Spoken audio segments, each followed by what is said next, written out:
Hello everyone, my name is Sagar Aturi and I am a biologist, a researcher and a teacher, and this is my first video today. I will be talking about origin of life, and since this is my first video I am really nervous about how this is going to go. But without further ado, I will just jump into the actual topic and kind of these are the questions that we will be talking about today. When we look around ourselves, we see innumerable different types of life forms, all complex, all unique in their own way, all trying to just make it, and that one cannot help but wonder how all these different life forms came to be on this planet.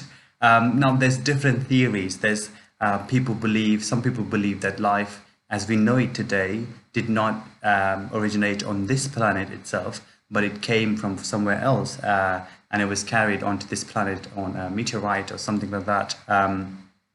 But even if we believe in that theory, we still are left with the same question: how did living things evolve from non-living things?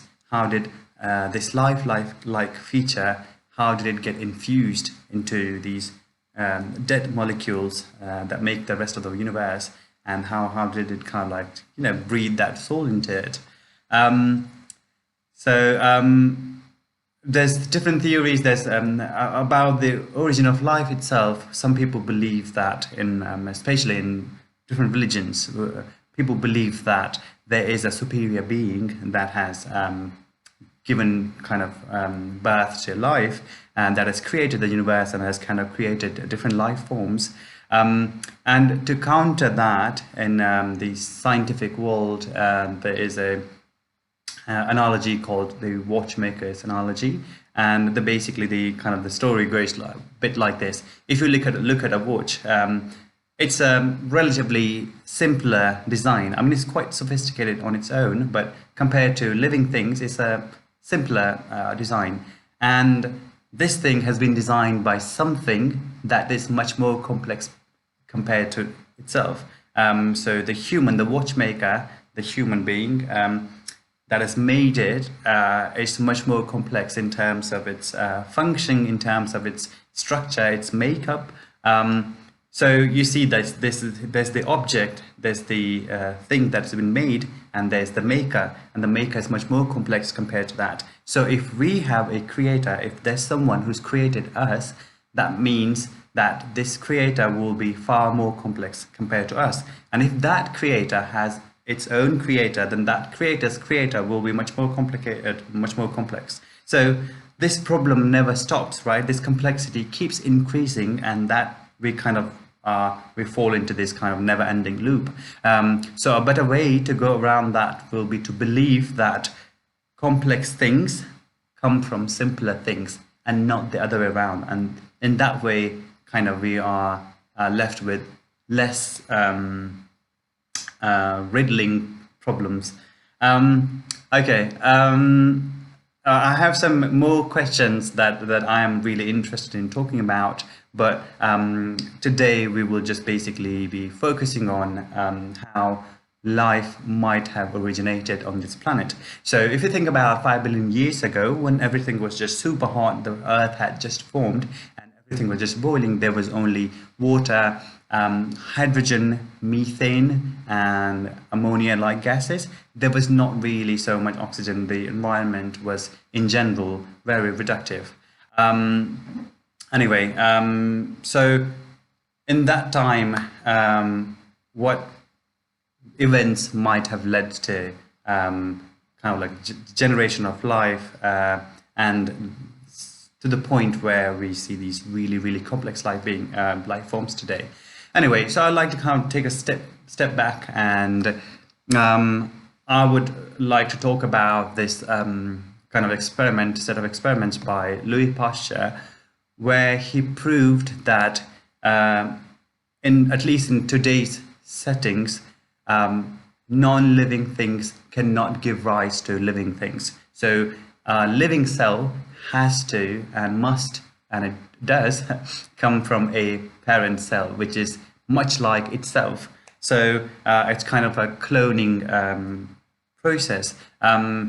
So to prove that non-living things cannot give rise to living things, he did this simple but elegant experiment where he took a flask and he took some meat.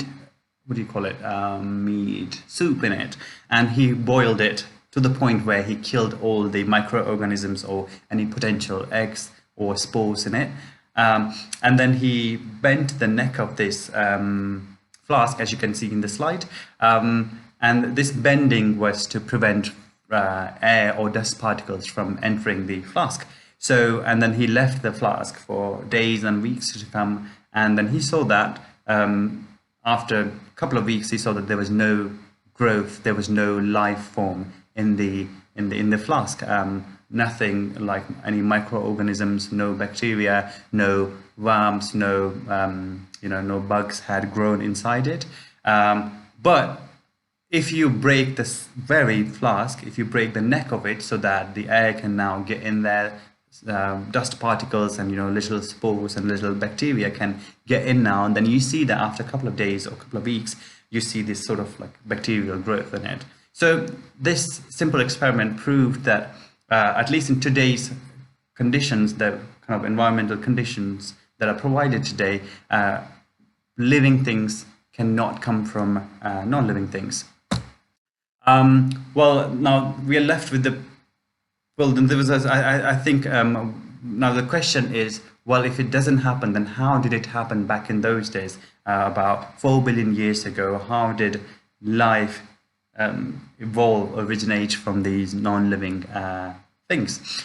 Anyway, so before I talk about that, I would like to mention this little experiment by a German scientist called Friedrich Wöhler, who falsified the theory of vitalism. Now, vitalism was a theory which says that all living things have some sort of a metaphysical force in them which makes them living, and the reason they believed in that was also the fact that nobody had been able to synthesize a organic compound, as in a carbon containing compound, from non-living sources. But this scientist came along, and he, for the first time, he synthesized urea from non-living things, from inorganic things in the lab, and he basically falsified this theory of vitalism. Also, a completely different and unrelated yet relevant for today's topic, this experiment that I'm going to talk about is very different from what Wöhler did, but it's very relevant for today's talk. So this guy called Stanley Miller, he basically showed how this really hot boiling soup that existed on this planet for about 4 billion years ago, how that soup could have actually given rise to life's molecules. So, let's just go a step back and think about what the early days on this planet might have looked like. There was not much oxygen. The temperature was really, the earth was still cooling down. There was, at some point, there might have been water, and there were volcanoes, there were just constant lightning and that kind of thing. So the conditions, the physical and chemical conditions, looked much different from what we have today. This guy, Stanley Miller, he basically demonstrated by this simple experiment, again, simple yet elegant, really beautiful experiment. What he did was he set up a flask where he put these gases, what people believe might have been present in the very early atmosphere on this planet, and gases like ammonia, methane, hydrogen, and water vapors.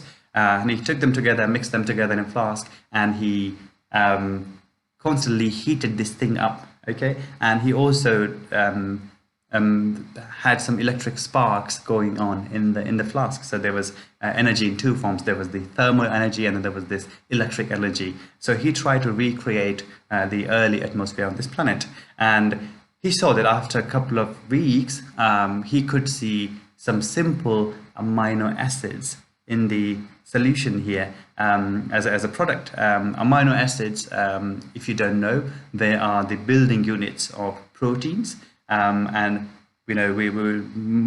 all life forms, essentially they rely on proteins big time to do any function. Pretty much virtually any function is dependent on proteins.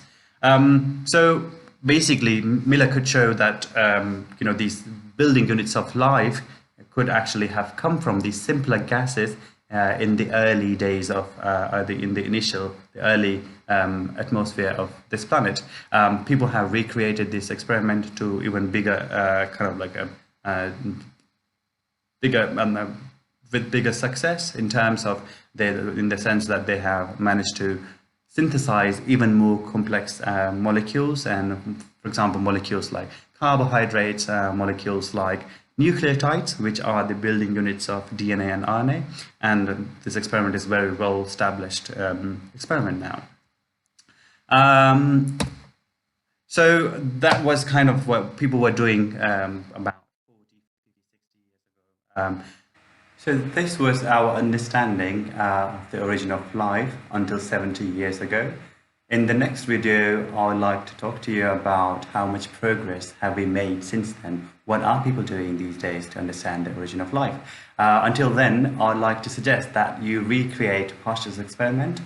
Take a pressure cooker, cook some rice in it, let it decompress on its own, and do not open it, just leave it on the shelf, on the bench, and see how many days it takes before the food actually goes off, right? Does it take 5 days, a week, 2 weeks, 3 weeks?